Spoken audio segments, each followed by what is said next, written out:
Here we go.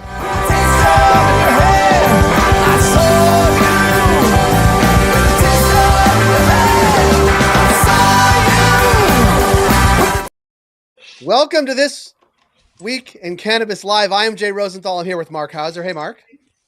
Good morning. And Jeremy Burke. Hey, Jay. Good to be here. It's trite to say there's never a dull moment, but there's never a dull moment. We're going to get to that.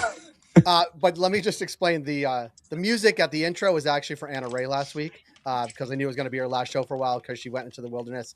So I hit her with a little bit of fish on her way out, or 2 weeks ago, actually. I just forgot to change it. And last week I was here with Brian Fields. If you haven't seen that show, it was really good. It was just me and Brian. So go back in the archives on YouTube, wherever you get your podcasts, or on LinkedIn, and you will find that episode with Brian Fields from the Dime Podcast. But Mark and Jeremy, we're going to start with the one issue in the entire world, apparently, that can fracture the Republican Party and break the bond between some people, Republicans in Congress and the White House. And unbelievably, as Jeremy's been writing, it's actually weed or hemp. Yeah. In this case. Jeremy, what is there something latest today at noon, 12:02 p.m. Eastern time in Washington? Yeah, not that I've seen, but I'm probably wrong as we speak because it's changing so fast.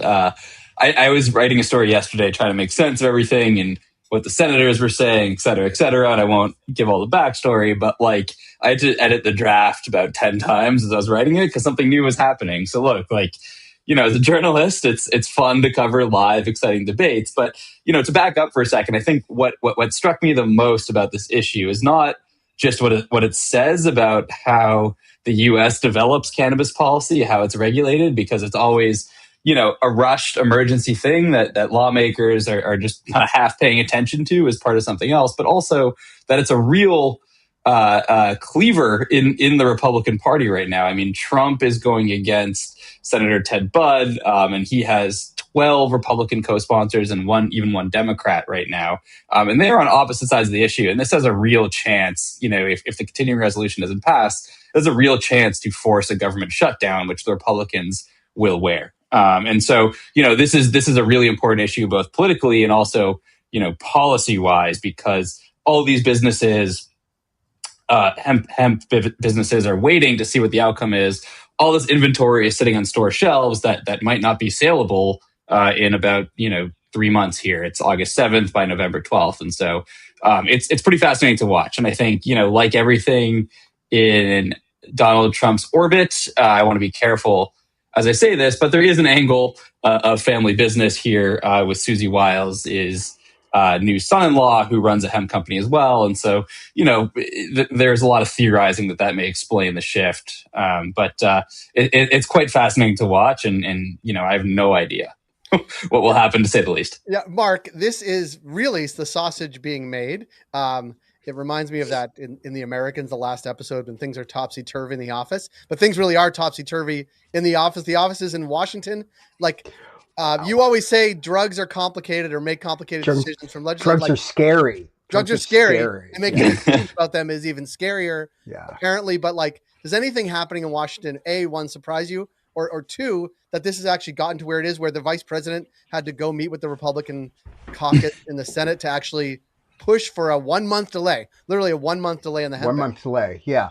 Well, yeah, I mean, no, I mean, this is a little bit of a repeat of what happened, what was it, about 6 months ago when the loophole was first closed and Rand Paul put out an amendment, proposed an amendment in those negotiations. And it was during the shutdown to try to get, you know, and before opening up the, you know, the for business again. He put out an amendment to try to get the loophole closure rescinded. You know, I mean, that lost by, you know, it was like 72 to 28 or so. I mean, it was a pretty wide margin that, you know, but he tried to hold things up, even though he couldn't really. But, you know, so you know, is this going to really hold things up? I mean, I sincerely doubt that. You know, I don't think the government cares enough about weed to really, you know, I think we in the industry, you know, have always thought that people care about us more than they do.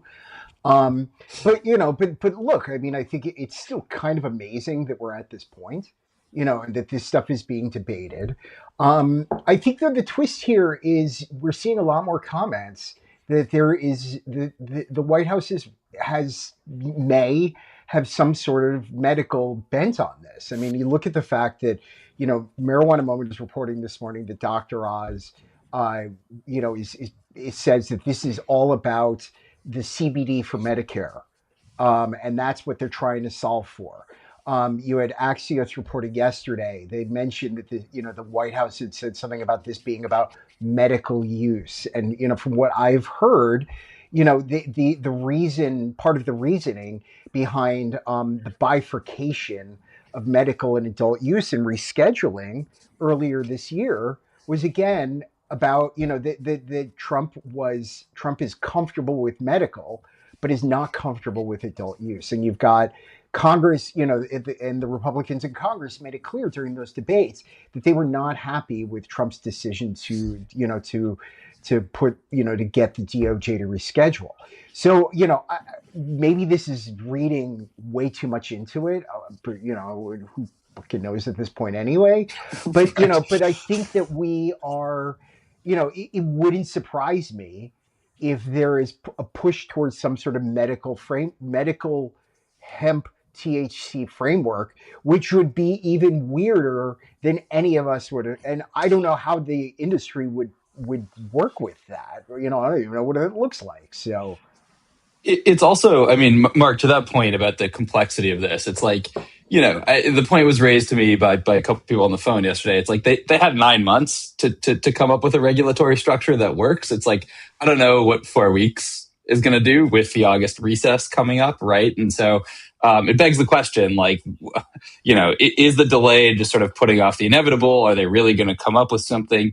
I do think what's different about last time is Trump himself kind of, put his own thumb on the outcome here. And I don't know how much he really cares or, et cetera, but he cares enough to call lawmakers and to send JD Vance, to the Republican lunch, as well as his legislative director, James Braid, who, has a lot of things on his portfolio. Like if this is, right. if this is elevating to something that he has to talk to senators directly about, I mean, that's, it's a signal. At the same time, like, what is this month going to do in the grand scheme of DC's policymaking about cannabis? I mean, like Colorado first legalized in 2012, so you have to take a long time horizon here. Can I just say the only thing that would make a lunch with Republican senators and JD Vance palatable is THC? Now. I mean, seriously. Jay, the South is good food. I mean, I know, but they were in the congressional dining hall. I've been to those places. It's fine. The food is fine. I am skeptical that the Republicans shut down the government right before a very critical election. Correct. Over this issue. I mean, it's looking like a fairly good chance that the Democrats take the House. There's a chance that the Democrats take the Senate. And so do you really think that they're going to then shut down the government over weed, and piss the American people off even more? I mean, come on. Again, I think that's our industry thinking we're a little more important than we really are. But again, at this point, who knows? Nothing matters anymore anyway. It's a fun, the last thing I'll say here is outside of, what I want the outcome to be and who I agree with, it's fun to watch them negotiate. It's like a negotiation 101, like, Senator Ted Budd, who's sort of leading, removing the delay out of the CR, it's pretty good masterstroke of negotiation to sort of put his foot in the ground and say, try me right now. Not that I agree with him, et cetera, but it's fun to watch, I would say. Yeah. Can I switch for a second? Because while the battle is going on in DC on this particular issue, it's also going on in Texas, or has gone on in Texas, and a candidate is talking about it, so much so that it was on the Breakfast Club with Charlemagne the God. That was smart. Yeah. Did you hear Tallarico? If you didn't, I'm going to play it. It's a little bit long, but I think I'll cut it off when I get bored with it. It's about a minute 50, but this is James Tallarico on Charlemagne the God talking about THC ban in Texas. It's insane. And I mentioned corruption. This is because of corruption. Think about what industries are most worried about THC products being readily available. Big beer, big tobacco, right? And so they were the ones pushing this THC ban because it hurts their bottom line, right? And a lot of research shows that THC, cannabis, these products are safer and less addictive than beer or tobacco. So that's James Tallarico. He's a state rep in Texas running for U.S. Senate. He's a Democrat running against a guy that just hates weed, Ken Paxton. Yeah. And amoral at that. I said it, Mark. That's not. He's got a long track. I don't want you to get in trouble here. But by who? Who's going to get me in trouble? Ken okay. Paxton? Yeah, He's going to ban me from Texas? Please. Yeah. Fucking hope so. I say this, one, because it is playing into the Senate race in Texas. That's one thing. But also, why is James Tallarico so on message, and Democrats in the Senate now don't say those things as publicly? Well, I mean, one, he's stumping. I understand. And I think that's the case. I think he knows his demographic. He knows that in Texas, this is a particularly public issue, versus most other states, because because dispensary cannabis is barely available in the state, and hemp ran rampant, and there was it is a very political issue. So I think that it's a particular to Texas. It's also the Breakfast Club. I think that it's a good topic to be raising on the podcast. I think it was very savvy for him to go on that. And talk about this. I don't fully agree with him that this is being driven by big tobacco, and I mean, beer, yes, has been the alcohol producers have been lobbying against it, but I don't think it's for all the same reasons. But again, he's a politician stumping, so he's gonna puffery is part of the game. So he's good. He's very good at it. He's really good. I mean, that's the one thing I will, not the one thing, that's something I will say about him, is he's very good. And I think, to find that sieve that he can sort of argue against the Republicans right now, it's a hot button issue in Texas, and he's pulling at the strings very well. Yes. And Mark, to your point, in the exact right form. The Breakfast Club, it's a young audience. It's a pretty probably pro-cannabis audience. And so I think like that was sort of a masterstroke. The other thing I'll say is lobbying isn't corruption. Like, we do have laws in the US, and you are allowed to lobby, and that's what industries do. And so like I do want to point that out. It's a little bit of a populist message, but at the same time, I think, it does take real, I don't know if courage is the right word, but gumption to run really strongly on cannabis right now in Texas. And we'll see if that's successful. If it is successful, I think, and if the Tallarico campaign is successful, there's going to be a lot of lessons to learn, for other states and other contentious races in Texas is a purple state, but in the purple states, around the U.S. and Michigan, et cetera. And so it'll be really interesting to watch what the lessons are learned there. I'll say two things. One, I think there's probably, I think there's like 10 dispensaries right on the Texas border that gangbusters in New Mexico. Yeah. That's one thing. The other is that I also think it's interesting. Charlemagne the God show, The Breakfast Club, is also where Kamala Harris talked about weed. I think the last time when she was on the campaign trail.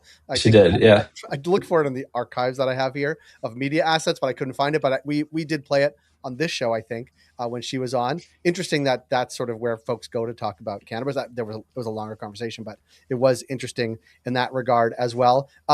Yeah, look, I think Tallarico's going to have to find all the constituencies to put him over the top in Texas, but oh my goodness, can you imagine if those constituencies did? It would be It was he's he's a great speaker. Like I've been watching him. I just very impressed by, you know, what he says, how he says it, the way he says it. And so he's probably, it's a pretty good standard bearer for, you know, the cannabis policy cause. Yeah, I agree with that. We're in the midst of it, earnings season in cannabis. It's the quarterly earnings. We had on Mike Gorenstein from Cronos Group earlier in the week, or actually earlier this morning. Anything strike either one of you as interesting? And what are folks saying about the impact of medical rescheduling? Is it impacting folks? Mark, I'll go to you first. Yeah, I've been trying to. I haven't spent a lot of time yet with the 10Qs. I always basically you basically have to ignore the press releases and dig into the 10Qs to really understand. And we've seen a few companies shift to, beyond GTI, to shift into actual positive net income for the quarter. It does seem to be driven by, in a lot of cases, by adding it by positive income tax sort of adjustments. And I'm trying to there's not a ton of explanation, at least in the ones that I've read so far, to really explain, like, where is that coming from? Is it 280E audits that have gone past the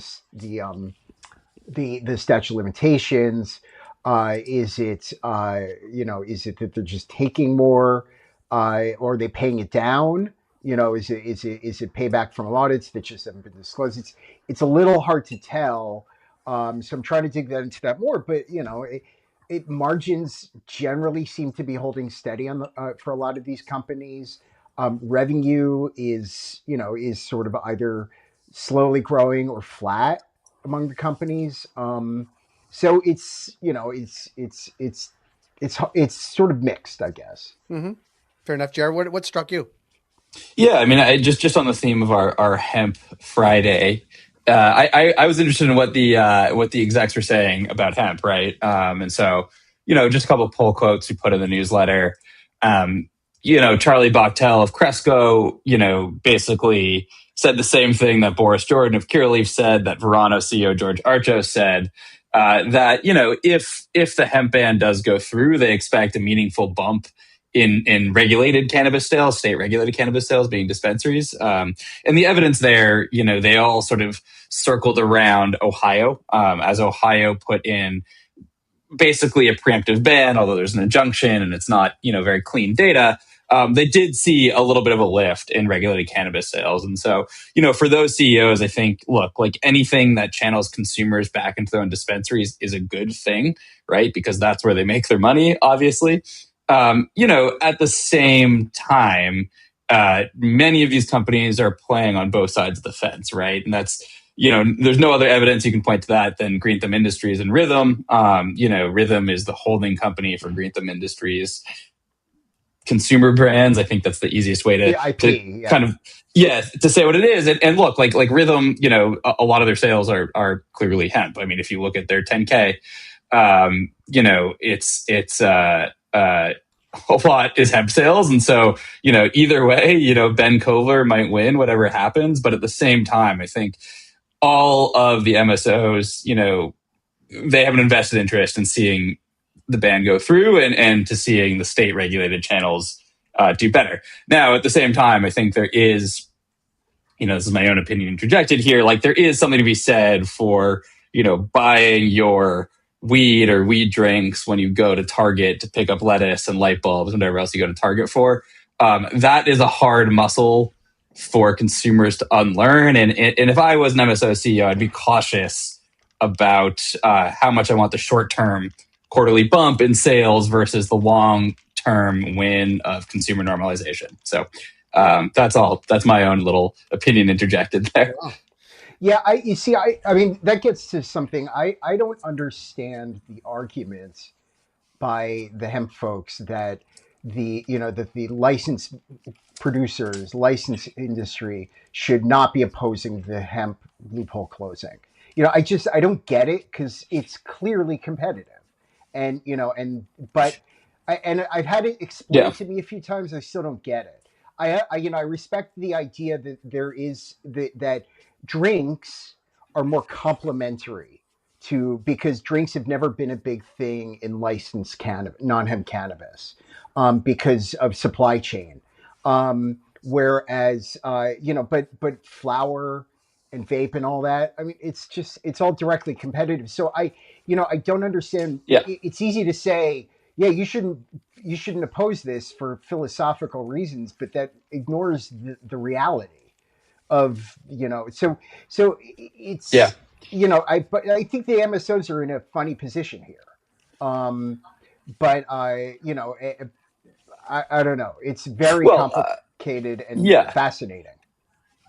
Like on the one hand, like if you are sitting there as an MSO CEO, like the mainstream retail distribution is too good to pass up, right? Like you should be doing everything you can to get your brand in front of shoppers Right. at Target and Total Wine, right? Like that is, business 101, right? On the other hand, I think there is that unfairness angle, which many of them sort of circle around and don't necessarily say in earnings calls, where they are paying these licensing fees and the compliance costs and forcing consumers to shop at dispensaries, which aren't the easiest shopping experiences. I mean, we have a lot of great dispensary partners and there's a lot of great ones, but you're still showing your ID and going behind like a foggy window, and you're standing in front of a bud tender who can be intimidating if you are someone who's new to the industry. And so I don't know. I mean, Mark, your point is well taken. It's all just to say that like this is not how a consumer market would unfold sans these regulations, right? And so Yeah. so they're all sort of playing the hand they're dealt. You don't. Right. It's like when you just look at Canada. Obviously, I'm Canadian. I think about Canada a lot. It's not like people are like, oh, I want the hemp-derived version of that drink, not the cannabis one. It's like no one cares. What they want is the THC, Right. and the regulations determine the pathway that THC gets the consumer. Yeah. So, all this to say, I'm not disagreeing. I just say your point is well taken, Mark. Yeah. No. Yeah. It makes it for a very complex situation with way too many moving parts to really sort of understand. I mean, and I think that it also just shows how, you can't build an industry on a loophole. And we're sort of stuck here as we're in this weird space, and all of this because because non-hemp cannabis remains a controlled substance, and this Right. large hemp industry was built on a loophole, and so which isn't sustainable. So now how do you find the balance? And there's going to be people who are going to lose here. Yeah. Look, Unfortunately.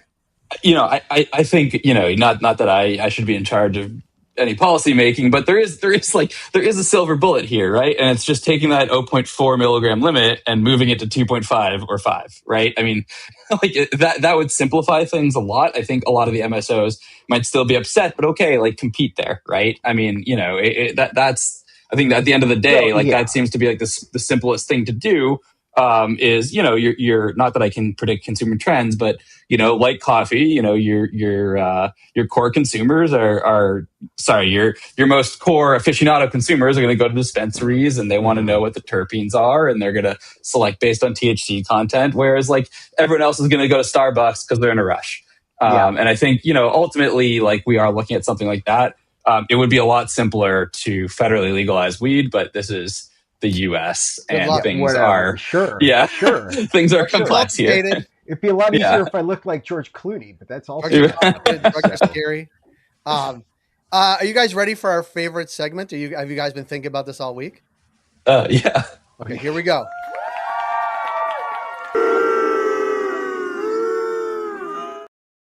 All right, winners and losers. From my right to me, Jeremy, you're up first. Winners, losers. Yeah, my winner is Ted Cruz for sticking up for.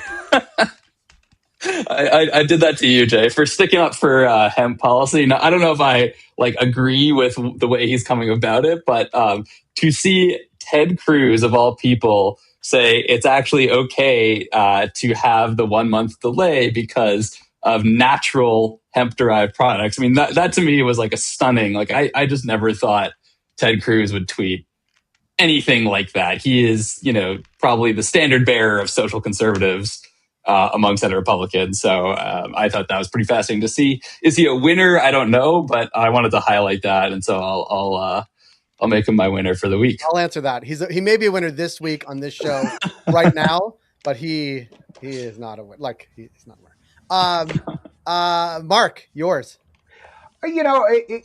Looking at this, I will say that the entire cannabis, both hemp and non-hemp industry, is a winner right now. Because in the sense that we really have the sort of deepest and most robust conversations in Congress and the White House about THC products that we've ever had, and these are being taken seriously. Yeah. And it's not all, opposition. There is support, and it just shows how much of a marathon this is, how difficult this is. And I'm not saying that we're going to have full legalization tomorrow, but you look at where we were 10 years ago, or even 5 years ago. When the industry still thought that legalization was just around the corner. Yeah. But to me, even if even if the loophole stays closed and nothing else is done and all that, all of this is progress, because it is, because we need to. The only way this is going to happen is that these types of conversations are taking place. Agreed. I have one. Are you ready? My winner this week. Is Can. And we pointed in our newsletter, Jeremy thought it out. So it's Dwayne Wade's new drink with Can, half and half, seems like they're targeting it to people who play golf. Team me up, then crush me. It's 3 milligrams, so relatively low dose. Of course, 3 is Dwayne Wade's number. So that's my winner. But then if you zoom in, it looks like he's drinking this drink, right? It's like pretty far away from his lips if you look at it. And maybe there's a regulatory reason why you don't want to see him drinking it, but it looks like he's either AI'd it or he's not drinking it, but that's clearly not him drinking that drink, even though great athlete, great promo, all of that. That's just not him doing that. That's my winner of the week. And maybe half loser just from the image itself. So that's my winner. I don't know if I have a loser other than I'm going to choose Ted Cruz as my loser just because I put him on my list all the time as a loser. I'm feeling very partisan today, obviously, because watching anybody say anything about Republicans in Washington hits me the wrong way. So tell us how you really feel. That's how I really feel. And I would also say that if JD Vance is carrying the hemp industry's water, you got some problems. That guy's pretty shifty. That's all I have to say. And I guess the other thing I could say, and Jeremy and I think wrote this or talked about it certainly, that if one of these industries really wanted to do well, they would get Don Jr. on their boards or take a major investment or buy a bunch of Trump coin, and that will sway this one way or the other. For all those people out there and all these publicly traded companies sitting on cash, you buy Trump coin, put it in your financials, and we will see some regulatory changes. Listen, Jay, in the grand scheme of D Wade to JD Vance, I think there's a clear winner and a loser there. So That's fair. Although the fact that Dwayne Wade and JD Vance are on the same side of something this week is pretty shocking, I would say. I have a quick announcement, if that's okay, because we're going to wrap up in a sec. We have a new partnership and a new webinar coming up. We have a new partnership with our friends at Swede. We've hosted Brad Cross, their Chief Revenue Officer, on Cultivated Live this week. Check that out. But also we're hosting a webinar on August 20th called From First Visit to Repeat Customer, how dispensaries are differentiating themselves with both new and returning customers. It's going to be a great webinar. We'll feature obviously folks from Swede and myself, but also Larry Leggett, the founder of Black Canna, and Matt Davidson, the Vice President of Retail and Marketing for No Farm. So check that out. You can find that in the notes and in our newsletter for sure. Anything else anybody wants to talk about before we wrap it up and head into the weekend? It looks like the amendment will be voted on today. That's the news. So, we may know the outcome of this before we go on our weekends, before I crack my can at 5 p.m. So you're 3 milligrams? That doesn't sound like you, Jer. Might have to fire I up. might need 3 or 4 of them, but I will say, Fire up I will say C-SPAN. it's. I know, Mark, you talked about it, and I know it's not a big seller in dispensaries, but my wife and I did go to a show last night, and we went to Cookies on Queen Street West in Toronto, and did get a beverage before we went in, cannabis beverage, which you can drink on the street here. So, yeah, Sweet Justice root beer, shout out, both delicious and great, And and nutritious. also, Jeremy, this is more your age, but do you know this band Oliver Hazard? yeah. Okay. Yeah, That's my like- age. Like I'm also a middle-aged man now. No, Yeah. but they're younger than us. Everybody there was Yeah. younger than us. Oliver Hazard, they're from Ohio, Waterville, Ohio. We'd never seen them. We'd heard one song, great show at the Horseshoe, which anybody in Toronto, that's the Horseshoe. Yeah. Great show last night. And yeah, ending it on a happy note. Mark, Jeremy, thanks for your time, thoughts, winners, losers, all that jazz. Some of this cohort will be back next Friday. I probably won't be one of those people, but look forward to seeing everybody. Everybody have a good, safe weekend. You too. Thank Bye, you. y'all. Thanks, Jack.